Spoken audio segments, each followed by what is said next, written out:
In today's video, I'm going to teach you how to restore a missing toolbar using Workspace Reset and the Tools panel. If your toolbar has disappeared or your layout looks unfamiliar, don't worry, this is a quick fix. I'll walk you through two reliable methods that bring your tools back into view and restore a clean, familiar workspace.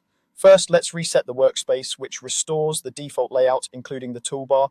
Look to the menu bar at the top of your screen and open the window menu. From there, go to Workspace. Then choose Reset followed by the name of your current workspace. You'll see it listed, and selecting Reset returns panels, docks, and the toolbar to their default positions.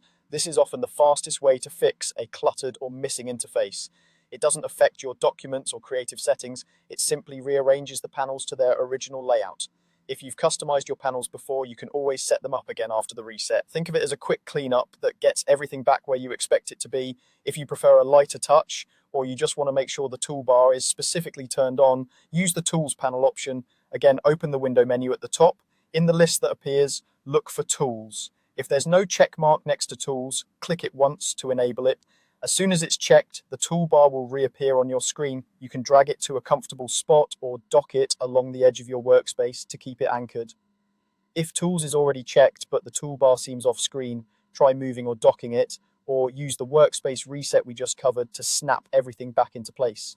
These two methods cover nearly every situation where the toolbar goes missing. Either reset your workspace to restore the default layout, or make sure the Tools panel is turned on from the window menu.